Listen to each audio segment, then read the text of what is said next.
전 세계가 방금 역사상 최대 규모인 4억 배럴의 비축유를 시장에 쏟아냈습니다. 네, 정말 어마어마한 양이죠. 그렇죠.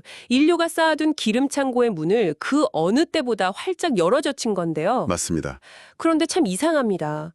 주식시장은 마치 내일 당장 지구상에서 기름이 한 방울도 남지 않을 것처럼 극심한 공포에 떨고 있거든요. 그게 바로 겉으로 보이는 숫자에 속으면 안 되는 이유거든요. 청취자님 환영합니다. 오늘 저희가 파헤칠 이번 딥다이브의 핵심 모순이 바로 이 지점에 있습니다. 창고에 기름은 넘쳐났는데 시장은 왜 피를 흘리고 있을까요? 사실 지금 시장은 기름의 절대적인 양과 그 기름이 이동하는 길 자체를 혼동하는 전형적인 패닉 상태에 빠져 있습니다. 아, 양과 길의 문제다. 네, 오늘 이 분석 자료들을 쭉 훑어보면요. 현재 글로벌 증시를 뒤흔들고 있는 거대한 두 축이 정확히 보입니다. 네, 맞아요. 그래서 오늘 저희의 미션이 아주 분명합니다. 한쪽에서는 오일페인이라는 거시경제 폭풍이 몰아치고 있고 다른 한쪽에서는 AI 인프라라는 거대한 성장 스토리가 맹렬하게 질주하고 있잖아요. 그렇죠. 완전히 상반된 두 힘이 충돌하고 있죠. 네, 이 두 지각판이 정면 충돌하는 아수라장 속에서 우리 청취자님이 정보 과부하에 빠지지 않도록 핵심만 짚어보려고 합니다. 당장 피 흘리는 포트폴리오를 어떻게 방어하고 어디서 기회를 낚아채야 할지 그 메커니즘을 낱낱이 해부해 보겠습니다. 좋은 접근입니다. 비유를 하자면요. 지금 시장은 마치 두 개의 내비게이션이 완전히 반대 방향을 가리키는 차 안에 있는 것과 같아요. 한쪽은 기름값이 폭등하니 차를 멈추라고 경고하고 반대쪽은 AI라는 아우토반이 열렸으니까 무조건 엑셀을 밟으라고 소리치고 있는 상황인 거죠. 정확합니다. 이렇게 내비게이션이 엇갈릴 때는 일단 차창 밖에 날씨부터 확인해야 하잖아요. 그래서 가장 큰 먹구름을 몰고 온 중동발 오일페인의 실체부터 해부해보죠. 좋습니다. 그 먹구름의 중심에 있는 데이터부터 보죠. IEA, 즉 국제에너지기구가 방금 말씀하신 대로 4억 배럴을 풀기로 결정했습니다. 네, 진짜 역사적인 규로잖아요. 그렇죠. 그런데 문제는 중동의 지정학적 리스크입니다. 이스라엘은 무기한 작전 포지션을 유지하고 있고 이란은 유가를 200달러까지 끌어올리겠다고 위협하고 있죠. 200달러요? 와, 진짜 살벌한 숫자네요. 게다가 2월 미국 소비자 물가 지수, 그러니까 CPI가 2.4%로 예상치에 부합하긴 했잖아요. 네, 2월은 선방했죠. 그런데도 시장은 에너지 변동성이 반영될 3월 지표를 보기도 전에 이미 겁을 먹고 주식을 던지고 있습니다. 여기서 제가 날카로운 질문 하나 드려볼게요. 네, 말씀하시죠. 아까 저희가 언급한 트럼프 대통령 발언 있잖아요. 아, 조기 종전 발언 말씀이시군요. 맞아요. 분명히 조기 종전을 언급하는 발언이 있었습니다. 저희가 어떤 정치적 입장을 취하려는 거 절대 아니고요. 단순히 시장의 객관적인 반응이 궁금한 건데요. 보통 미국 대통령이 이런 평화적인 수사를 던지면 시장은 환호하기 마련이잖아요. 일반적으로는 그렇죠. 그런데 월스트리트는 왜 이 발언을 철저하게 무시하고 심지어 4억 배를 방춘마저 그냥 단기 처방인 반창고 정도로만 취급하는 걸까요? 시장이 너무 과민 반응하는 거 아닌가요? 그게 시장이 정치인의 마이크보다 현실의 물리적 병목 현상에 훨씬 더 민감하게 반응하고 있기 때문입니다. 물리적 병목이요? 네, 트럼프 대통령의 발언은 현재 시장에서 그냥 단순한 정치적 수사, 즉 레터릭으로만 소화되고 있어요. 아, 실제가 당장 없다고 보는 거군요. 그렇죠. 협상 테이블이 제대로 차려지기도 전에 이란이 만지작거리고 있는 호르무즈 해협, 기뢰 설치 가능성, 이게 훨씬 더 현실적이고 파괴적인 위협으로 다가오기 때문입니다. 호르무즈 해협이 닫힐 수도 있다는 그 공포 말씀이시죠? 맞습니다. 여기서 핵심은 기뢰가 터져서 진짜 배가 가라앉는 그런 영화 같은 상황이 아니에요. 그럼 뭐죠? 금융적 관점에서는 바로 보험의 메커니즘이 진짜 문제입니다. 보험이요? 그 해운사들이 드는 선박보험 같은 거 말씀하시는 건가요? 네, 정확합니다. 호르무즈 해협은 글로벌 원유 물동량의 약 20%가 지나가는 대동맥이거든요. 엄청난 양이네요. 네, 그런데 만약 이곳에 기뢰가 설치되거나 군사적 충돌이 조금이라도 격화되면 런던의 로이즈 같은 글로벌 거대 보험조합들이 움직입니다. 이 지역을 단순히 전쟁 위험 지역을 넘어 아예 보험 인수 불가 지역으로 선포해버려요. 아, 인수 불가요? 그러니까 보험 가입 자체를 안 받아준다는 거군요. 그렇죠. 와, 그러면 펌프에서 물을 아무리 많이 퍼 올려도 그 물을 나를 파이프 자체가 끊겨버리는 거네요. 정확한 비유입니다. 수천억 원짜리 유조선이랑 그 안에 담긴 수천억 원어치의 원유를 보험도 없이 전쟁통으로 밀어넣을 선주나 해운사는 지구상에 단 한 곳도 없습니다. 진짜 그렇겠네요. 배 하나 날아가면 회사가 파산할 텐데 맨몸으로 들어갈 미친 회사는 없겠죠. 그게 바로 공급망 마비의 진짜 실체입니다. IEA가 창고 문을 열어서 4억 배럴을 꺼내놓아도 그 기름이 우리 집 앞 주유소나 공장까지 물리적으로 도달하지 못하면 아무 소용이 없는 거죠. 와, 시장이 진짜 두려워하는 지점이 바로 거기였군요. 네, 3월 인플레이션 재정으로 우려는 단순한 숫자 노름이 아닙니다. 연준이 금리를 아무리 올려도 중앙은행이 바다에 배를 띄우거나 공장에서 기름을 뚝딱 만들어낼 수는 없으니까요. 그렇죠. 파월 의장이 유조선을 몰고 갈 순 없잖아요. 맞아요. 통화 정책으로 전혀 통제할 수 없는 이 오일 페인이 결국 실물 경제의 목을 조를 거라는 구조적 공포. 이게 지금 시장 상단을 엄청나게 무겁게 짓누르고 있는 겁니다. 거시경제의 폭풍우가 얼마나 거센지 그 메커니즘이 이제 확 와닿네요. 그렇다면 청취자님 입장에서 지금 가장 궁금한 건 이 부분일 겁니다. 어떤 부분이죠? 이 거대한 글로벌 먹구름이 한국 시장에 딱 상륙했을 때 도대체 우리 계좌 안에서 시장 내부에서 무슨 일이 벌어지고 있느냐는 거죠. 아, 국내 시장 상황이요? 정말 심각하죠? 네, 오늘 분석 자료를 보면 현재 한국 시장 내부에서 굉장히 기형적인 분열, 이른바 극단적 디커플링이 발생하고 있습니다. 맞습니다. 데이터가 아주 참혹하죠. 코스피는 5,583.25로 마감하며 하락했고요. 외국인이 무려 2조 3,712억 원이라는 천문학적인 물량을 내다 팔았습니다. 환율도 엄청나게 올랐잖아요. 네, 환율은 1,477원을 돌파했습니다. 강달러의 원화 가치가 그야말로 바닥을 뚫고 있죠. 그런데 참 이상한 현상이 하나 있죠? 맞아요. 아주 기이하게도 코스닥은 1,148.40으로 오히려 1.02% 반등에 성공했어요. 코스피는 피를 흘리면서 쓰러지는데 코스닥은 웃고 있단 말이죠. 도대체 이 쪼개진 시장 밑바닥에선 무슨 일이 벌어지고 있는 겁니까? 겉으로 보기엔 단순한 지수 하락 같지만요. 이럴 때일수록 파생상품 시장을 들여다봐야 합니다. 표면적인 하락보다 훨씬 더 치명적인 신호가 거기서 포착됐거든요. 파생시장이요? 네. 오늘 국내 선물 지수가 1.65% 급락했는데 여기서 우리가 진짜 주목해야 할 데이터는 미결제 약정입니다. 무려 19,788계약이나 급감했어요. 잠깐만요. 미결제 약정이라 파생상품 시장에서 아직 청산되지 않고 남아있는 포지션을 말하는 거잖아요. 네, 맞습니다. 보통 지수가 이렇게 막 급락할 때 미결제 약정이 늘어나면 하락에 베팅하는 공매도 세력이 새롭게 진입했다고 해석하지 않나요? 아주 교과서적인 해석입니다. 보통은 그렇게 보죠. 네, 그런데 지금은 지수가 무너지는데 미결제 약정이 대규모로 줄어들었단 말이에요. 그러니까 지금 상황이 정반대라는 겁니다. 이건 신규로 하락 배팅이 들어온 게 아니에요. 그럼 뭐죠? 기존의 시장이 우상향할 것이라고 굳게 믿고 매수, 즉 롱 포지션을 잡고 있던 투자자들이 있습니다. 아, 상승을 기대했던 사람들이요? 네, 그 사람들이 고환율과 외국인의 엄청난 매도세라는 이 고통을 더 이상 견디지 못하고 눈물을 머금고 포지션을 싹 다 집어 던지고 있는 겁니다. 와, 끔찍하네요. 월가에서는 이걸 롱청산, 영어로는 롱 리퀴데이션이라고 부르죠. 한마디로 대규모 항복 물량이 쏟아진 겁니다. 무거운 상자를 들고 계속 버티다가 바닥이 막 흔들리니까 결국 팔이 빠질 것 같아서 그냥 놔버린 거군요. 정확합니다. 시장의 상승을 지탱하던 기초 체력 자체가 지금 붕괴되고 있다는 뼈아픈 뜻이죠. 그런데 여기서 또 모순이 하나 발생해요. 어떤 모순이죠? 코스피 대형주들이 그렇게 비명을 지르며 항복을 외칠 때 코스닥은 왜 1% 넘게 반등하면서 살아남은 걸까요? 외국인들이 갑자기 코스닥만 예뻐해서 봐줄 리는 없잖아요. 그건 코스닥이 선방한 이유가 외부 요인이 아니라 시장 내부의 구조적 수급 변화 때문에라서 그렇습니다. 구조적 수급 변화요. 좀 더 자세히 설명해 주시죠. 최근 코스닥 시장에 액티브 ETF가 본격적으로 줄줄이 출시됐거든요.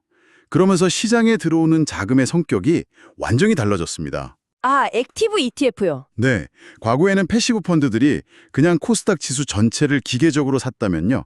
이제는 펀드 매니저들이 적극적으로 개입을 합니다. 실적이 확실하게 뒷받침되는 알짜 중소형주들만 핀셋으로 찝어내듯이 골라 담고 있는 거죠. 아, 이제 이해가 확 가네요. 코스피는 고환율과 외국인 이탈이라는 폭풍을 정통으로 맞아서 서서히 가라앉고 있는 무거운 대형 화물선이라면 네, 코스닥은 액티브 ETF라는 똑똑한 돛을 달고 실적이라는 암초만 속속 피해서 달리는 날렵한 쾌속선들이라는 거네요. 아주 적절한 비유입니다. 지수의 시대가 가고 철저한 종목 장세가 심화되었다는 걸 의미하죠. 자, 그럼 여기서 우리 청취자님들이 가장 많이 하실 법한 질문을 제가 대신 던져보겠습니다. 네, 뭔가요? 시장 전체에 롱청산, 그러니까 대규모 항복 물량이 막 쏟아져 나오고 사방에 피가 낭자하잖아요. 핏바람이 불고 있죠. 그럼 역발상 투자자 입장에서는 지금이 떨어지는 칼날을 잡아야 할 완벽한 바닥 아닙니까? 보유한 현금을 탈탈 털어서 당장 저가 매수에 뛰어들어야 하는 거 아닌가요? 공포에 사는 것이 투자의 정석이라고들 하지만요. 지금 당장 뛰어드는 건 용기가 아니라 만용입니다. 만용이요? 아직 바닥이 아니라는 건가요? 네, 오늘 분석 자료에 언급된 박병창 이사의 조언을 유심히 살펴볼 필요가 있습니다.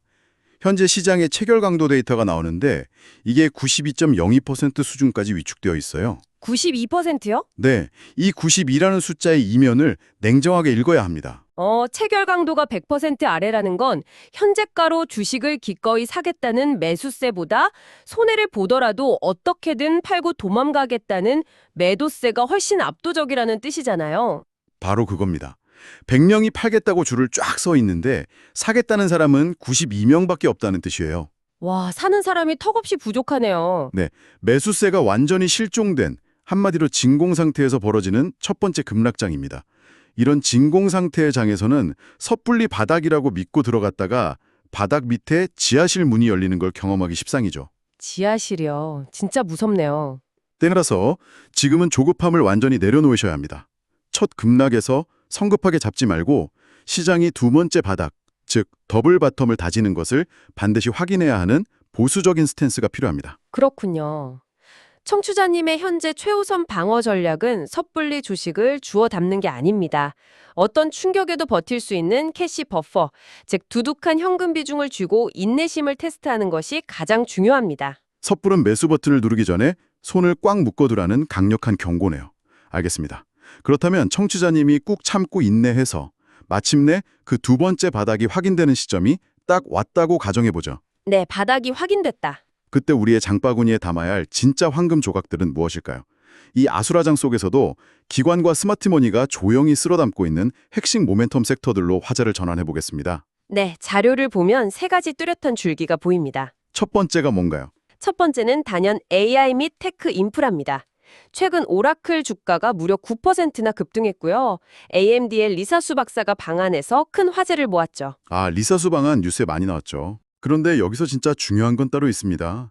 엔비디아의 젠슨 황 CEO가 던전 화두에 주목해야 해요. 젠슨 황이요? 무슨 말을 했나요? 이제 AI 하드웨어의 성장이 단순한 GPU 칩 하나에 머무는 게 아니라는 겁니다. 광통신 인프라와 AI 데이터 센터용 ESS, 특히 BBU라고 불리는 배터리 백업 장치로 이익 사이클이 넘어가고 있다고 엄청나게 강조를 했거든요. 잠깐만요. AI 테마가 왜 갑자기 전선이랑 배터리 이야기로 넘어가는 거죠? 칩을 잘 만드는 게 제일 중요한 거 아닌가요? 이게 바로 AI 산업이 거대한 개념의 단계를 지나서 물리적인 실적의 단계로 본격 진입했음을 보여주는 결정적 증거입니다. 물리적 실적이요? 네, 챗GPT 같은 초거대 AI 모델을 학습시키려면 수만 개의 GPU가 동시에 윙윙거리며 돌아가야 하잖아요. 그렇죠. 이때 발생하는 엄청난 열과 막대한 전력 소모는 우리 상상을 초월합니다. 만약 전력망이 조금이라도 불안정해서 단 0.1초라도 데이터 센터의 전원이 툭 끊기게 되면 어떻게 될까요? 컴퓨터가 꺼지겠죠? 네, 그런데 그냥 꺼지는 게 아니라 수개월 동안 수천억 원을 들여서 진행하던 AI 학습 데이터가 그 순간 통째로 날아갈 수 있습니다. 아예 처음부터 다시 학습해야 한다는 뜻인가요? 단순히 집에서 컴퓨터 껐다 켜는 수준의 문제가 아니군요. 전혀 다릅니다. 수백억, 수천억 원짜리 프로젝트가 정전 한 번에 완전 잿더미가 될 수 있다는 뜻이에요. 와, 그건 진짜 재앙이네요. 맞습니다. 그래서 젠슨 황이 BBU, 즉 배터리 백업 장치를 그렇게 입이 마르게 강조하는 겁니다. 흔들리는 전력망 속에서 AI를 안정적으로 구동하기 위한 최후의 필수 생명줄이니까요. 아하, 배터리가 생명줄이군요. 여기에 더해서 삼성전자 파운드리와 네이버의 협력 소식도 자료에 나오잖아요. 네, 그 협력도 큰 뉴스였죠. 이것 역시 AI 칩의 설계 단계부터 전력 효율을 극대화하려는 글로벌 기업들의 생존 경쟁이 이미 시작되었음을 의미합니다. 돈의 흐름이 AI를 누가 만드느냐에서 AI가 멈추지 않고 돌아갈 수 있는 물리적 인프라를 누가 구축하느냐로 완전히 이동한 것이죠. 설명이 아주 명쾌합니다. 결국 전기 먹는 하마를 감당할 인프라가 핵심이라는 거네요. 다음으로 두 번째 섹터로 넘어가 볼까요? 아까 언급했던 코스닥의 쾌속선들, 즉 수급 방어막을 튼튼하게 두른 코스닥 퀄리티 주식들입니다. 네, 그 섹터도 아주 중요하죠. 자료에 거론된 종목들을 쭉 보니까요. MSCI 지수 편입 후보인 레인보우 로보틱스나 삼천당 제약, 그리고 코스닥 150 신규 편입 후보인 파도 같은 기업들이 눈에 딱 띕니다. 네, 다들 굵직한 후보들이죠. 또 IT 소부장, 그러니까 소재, 부품, 장비 기업 중에서는 솔리드나 서진 시스템처럼 PER, 즉 주가 수익 비율은 낮고 ROE, 자기자본 이익률은 높은 종목들로 자금을 압축하라는 조언이 나옵니다. 철저한 압축 전략이죠. 네, 그런데 이렇게 시장이 막 흔들리는 변동성 장세에서 왜 하필 이런 특정 종목들이 우리의 방패가 되어주는 걸까요? 그건 바로 기계적인 매수세가 보장되어 있기 때문입니다. 기계적인 매수세요? 네, MSCI나 코스닥 150 같은 주요 지수에 편입된다는 건 엄청난 의미가 있어요. 그 지수를 기계적으로 추종하는 수조 원 규모의 거대한 패시브 펀드들이 있거든요. 아, 펀드 자금들이요? 네, 지수에 편입되면 이 펀드들은 묻지도 따지지도 않고 그 주식을 무조건 사야만 합니다. 와, 강제로 사야 하는 수급이 생기는 거군요. 맞습니다. 시장 전체가 공포에 질려서 매도 물량을 미친 듯이 쏟아낼 때 밑에서 든든하게 받쳐주는 이런 강제 매수 수급이 존재한다는 건 변동성장에서 엄청난 메리트죠. 안전판이 하나 있는 거네요. 게다가 아까 말씀하신 저 PER, 고 ROE 기구들 있잖아요. 네, 솔리드나 서진 시스템 같은 기업들이요. 주가는 상대적으로 싼데 회사는 자기 자본을 굴려서 현금을 엄청나게 잘 벌어들인다는 뜻이거든요. 거시경제가 아무리 흔들려도 외부 수혈 없이 자체적인 실적 체력으로 버틸 수 있는 기업들입니다. 아, 그러니까 무차별 폭격이 막 쏟아질 때는 이런 두꺼운 콘크리트 벙커 안으로 재빨리 들어가야 한다는 거군요. 정확합니다. 포트폴리오를 날카롭게 압축해야만 살아남을 수 있습니다. 자, 이제 세 번째 섹터입니다. 저는 개인적으로 여기서 시장의 역설이 가장 극명하게 드러난다고 보거든요. 어떤 역설이죠? 바로 가상자산과 에너지 안보의 결합입니다. 아주 흥미로운 주제죠. 자료를 보면 비트코인 채굴 잔량이 이제 딱 100만 개밖에 남지 않았다고 해요. 게다가 전 세계 거래소가 보유한 물량은 7년 내 최저치로 뚝 떨어졌고요. 네, 공급이 바싹 말라가고 있죠. 맞아요. 공급 충격 내러티브가 점점 커지면서 비트코인이 이 지정학적 불안 속에서 오히려 디지털 금으로 부상하고 있습니다. 네, 자산 도피처가 되는 거죠. 그런데 참 묘하게도 동시에 현실 세계에서는 원전, 재생에너지, 그리고 미국의 LNG 수출 및 이걸 실어나를 탱커선 관련 조선주들이 막 솟아오르고 있단 말이죠. 청취자님 혹시 이 흐름이 어떻게 보이시나요? 후스트님은 이걸 어떻게 연결하셨는지 굉장히 궁금하군요. 제가 이 자료들을 쭉 연결해 보면서 진짜 소름이 돋았던 부분이 있어요. 이 전혀 다른 세상의 이야기들이 결국에는 하나의 거대한 딜레마로 쫙 수렴된다는 겁니다. 오, 어떤 딜레마를 발견하셨나요? 한번 곰곰이 생각해 보시죠. 지금 현실 세계는 중동 전쟁이랑 지정학적 위기 때문에 물류망이 끊기고 진짜 물리적인 기름이 말라가고 있습니다. 네, 그래서 오일페인이 온 거고요. 그렇죠. 그래서 4억 배럴이라는 비축유까지 털어넣으면서 고통받고 있잖아요. 그런데 반대로 가상세계의 디지털 금인 비트코인 역시 총 공급량이 말라가면서 희소성이 극대화되고 있습니다. 여기까지는 각자의 이야기 같아요. 네, 그렇죠. 그런데 더 놀라운 건 그 다음입니다. 이 거대한 AI 시대에 AI를 학습시키고 남은 비트코인 100만 개를 채굴하고 데이터 센터를 24시간 풀가동하려면 결국 무엇이 필요합니까? 어마어마한 전력이 필요하죠. 맞습니다. 엄청난 전기입니다. 결국 이 최첨단을 달리는 화려한 디지털 혁명에 목줄을 꽉 쥐고 있는 건 다름 아닌 현실 세계의 낡은 에너지 안보라는 거죠. 원전이나 전력망 같은 거 말이죠. 네, 원전, 재생에너지, 변압기, ESS 같은 것들이요. 구시대의 물리적인 에너지가 신세계인 AI와 가상자산의 멱살을 잡고 흔드는 형국입니다. 와, 오늘 다루는 이 복잡한 자료의 파편들을 완벽하게 꿰어내는 분석입니다. 진짜 대단하시네요. 아, 감사합니다. 자료가 워낙 좋아서요. 바로 그것이 저희가 방송 서두에 던졌던 두 내비게이션의 엇갈림 기억나시죠? 네, 오일페인과 AI 엑셀릴이에요. 네.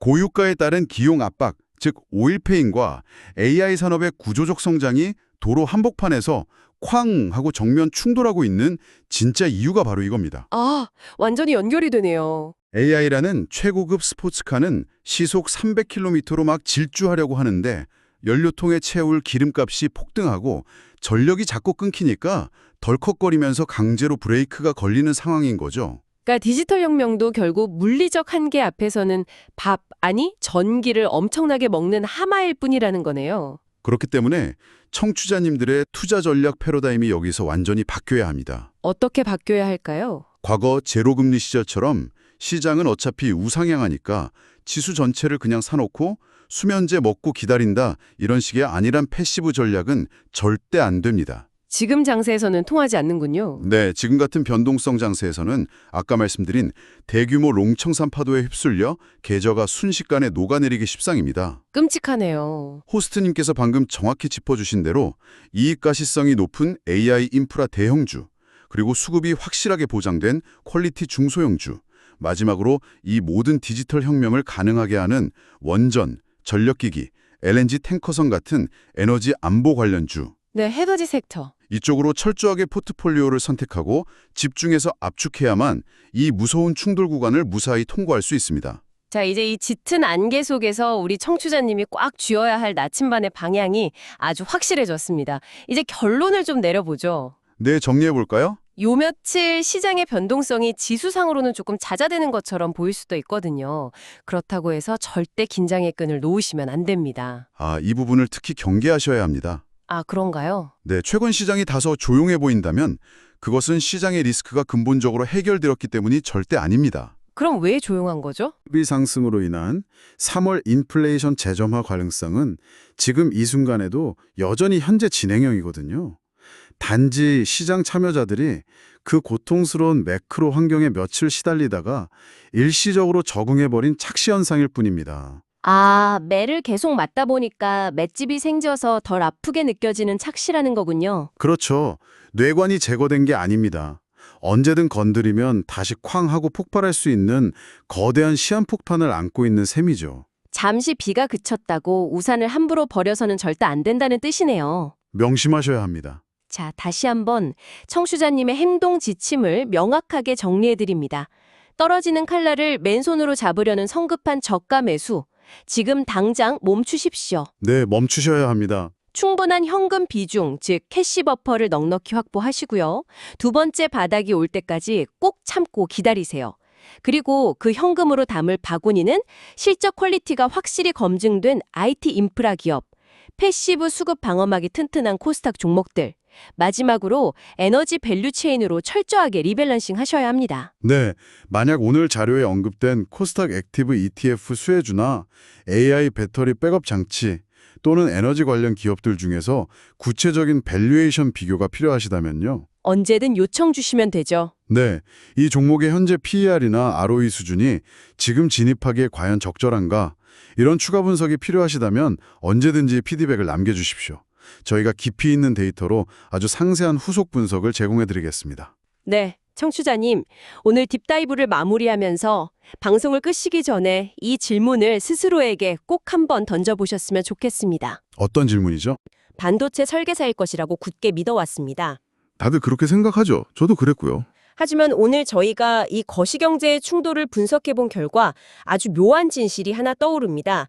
AI가 기하급수적으로 팽창하고 더 똑똑해질수록 그들이 먹어치워야 할 전력량은 천문학적으로 늘어나잖아요. 네, 감당할 수 없을 정도로 늘어나겠죠. 중동발 오일페인이 심화되고 에너지 공급망이 이렇게 속절없이 흔들리는 시대에 미래 AI 패권 전쟁의 진짜 최종 승자는 가장 똑똑한 AI 모델을 코딩한 회사가 아닐지도 모릅니다. 오, 그럼 누굴까요? 오히려 그 똑똑한 괴물들이 굶어 죽지 않고 영원히 작동할 수 있도록 새로운 생명줄인 에너지 그리드, 즉 전력망과 원전, 변압기를 지배하는 자가 진정한 승패를 가르지 않을까요? 와, 생각의 전환이네요. 청취자님의 포트폴리오는 이 거대한 디지털과 물리적 에너지의 충돌에 지금 당장 대비가 되어 있는지 오늘 밤 꼭 한번 점검해 보시기 바랍니다. 시장의 짙은 안개가 걷히고 두 번째 바닥이 확실히 모습을 드러낼 때까지 오늘 저희가 쥐어드린 이 나침반을 절대 놓지 마시길 바랍니다. 복잡한 정보의 홍수 속에서 가장 빛나는 핵심만 건져 올려드리는 딥다이브였습니다. 청취자님, 다음 분석에서 또 뵙겠습니다. 감사합니다. 감사합니다. 좋아요, 구독 부탁드립니다. 감사합니다.